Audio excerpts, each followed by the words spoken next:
আজ 17ই জুন বুধবার। এই সুন্দর সকালে আমার সমস্ত ফেসবুক বন্ধু এবং আমার সম্মানীয় পলিসি হোল্ডারদেরকে এই ভিডিও বার্তায় স্বাগত জানাচ্ছি। আমার মনে হচ্ছে যে আপনারা সকলে ভালো আছেন, আশা করি ভালো আছেন, আমিও ভালো আছি। তো চলুন আজকে আপনাদেরকে একটা বিশেষ বিষয়ে অবগত করতে চাই বা অবগত করতে হবে, না হলে কিন্তু কিছু জিনিস অজানা থেকে যাবে। ইদানিং এখন বিশেষ করে এই কদিন যেখানে যাচ্ছি একটা কথা সব জায়গায় কিন্তু মূল আলোচনার বিষয়। কি বিষয়?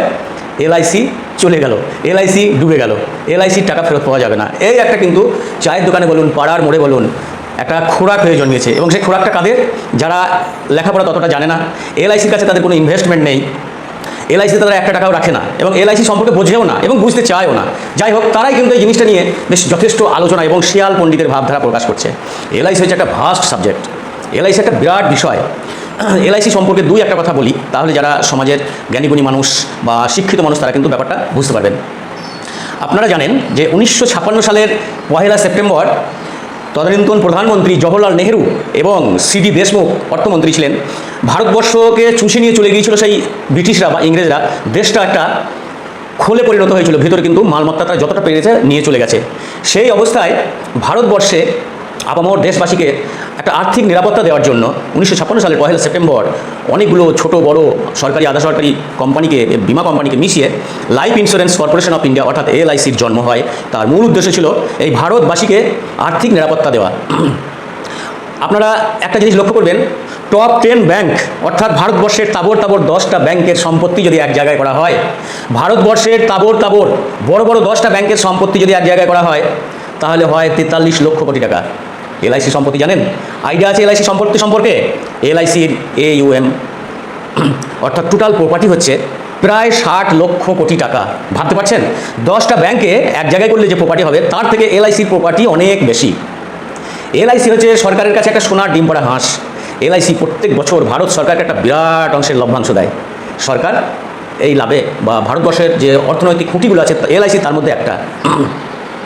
টপ 10 ব্যাংকে এক জায়গা করলে যে সম্পত্তি হয় তার থেকে এলআইসির সম্পত্তি বা প্রপার্টি অনেক বেশি। ভাবার বিষয়। পাকিস্তানের টোটাল যে জিডিপি তার থেকে এলআইসির সম্পদ বেশি, অর্থাৎ একটা দেশের থেকে সম্পদ বেশি। বিশ্বের অনেক দেশ আছে যাদের এত জনসংখ্যা নয়, অর্থাৎ 5টা দেশ বাদ দিলে অন্যান্য পৃথিবীতে এখনও প্রায় 195-এর উপর দেশ আছে। তাদের থেকে তাদের মোট জনসংখ্যার থেকে এলআইসির পলিসি হোল্ডারের সংখ্যা অনেক বেশি, প্রায় 32 কোটি লোক মাত্র বিশ্বের 32 কোটি বা তার ঊর্ধ্বে লোক আছে বিশ্বের 5 থেকে 6টা দেশে। তারপরে এলআইসির স্থান।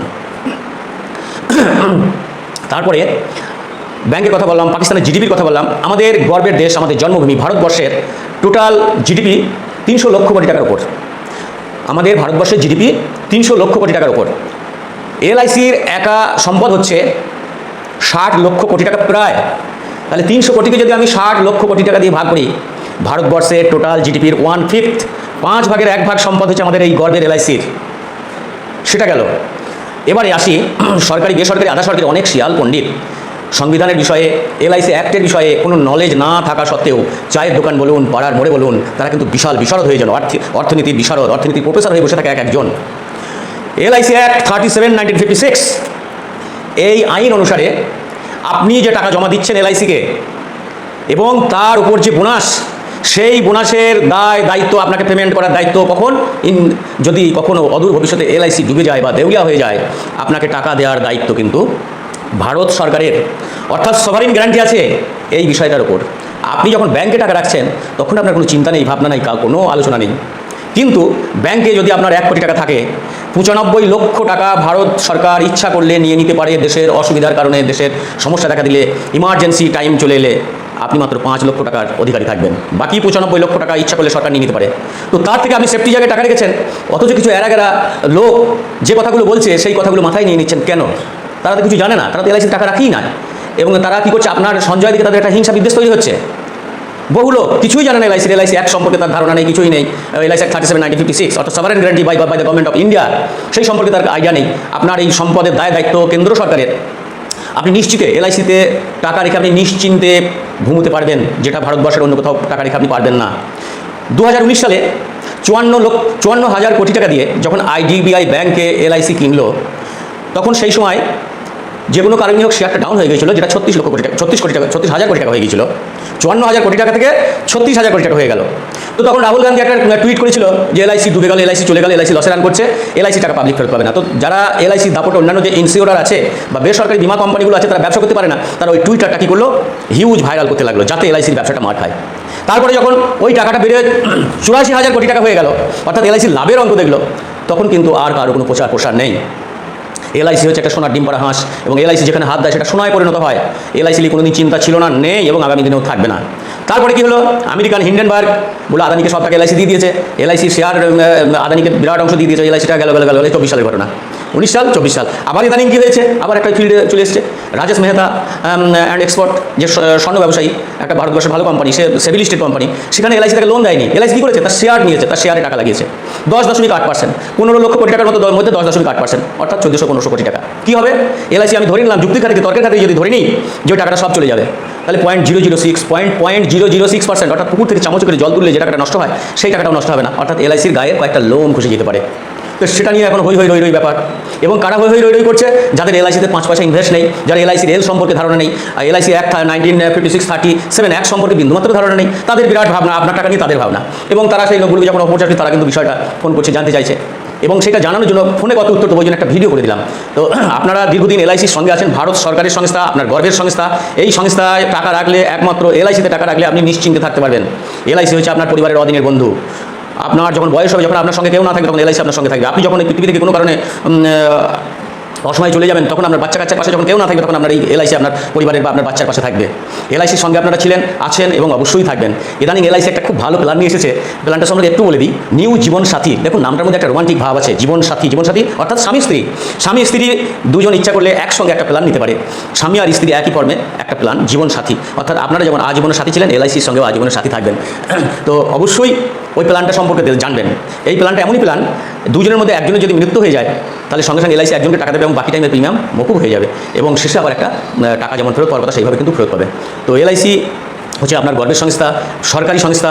এলআইসির উপর সভারিন গ্যারান্টি আছে, এলআইসি অ্যাক্ট 1956-37 আর্টিকেল অনুসারে আপনার টাকার দায়িত্ব ভারত সরকারের।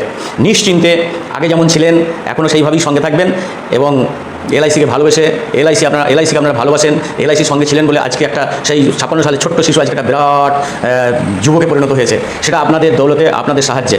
অবশ্যই সঙ্গে থাকবেন, অন্য কোথাও যাবেন কেন? এলআইসি থাকতে অন্য কোথাও যাবেন কেন? এলআইসি একটা ভালো সংস্থা। এলআইসির সার্ভিস আমি চ্যালেঞ্জ করতে পারি, কোনো সংস্থা এলআইসির মতো সার্ভিস দিতে পারবে না। আপনার আজকে টাকা ওঠার ডেট আছে, আজকেই টাকা উঠবে, 3 মাস আগে আপনাকে ইন্টিমেশন লেটার পাঠাবে, সেই লেটার নিয়ে আপনি আধার কার্ড, ভোটার কার্ড, ব্যাংকের বই, জেরক্স ইত্যাদি অফিসে বা এজেন্টের মাধ্যমে জমা দিয়ে দেবেন, একদম সঙ্গে সঙ্গে টাকা পেয়ে যাবেন, দিনের দিন টাকা পেয়ে যাবেন। এলআইসির মতো সার্ভিস আপনি কোথাও পাবেন না।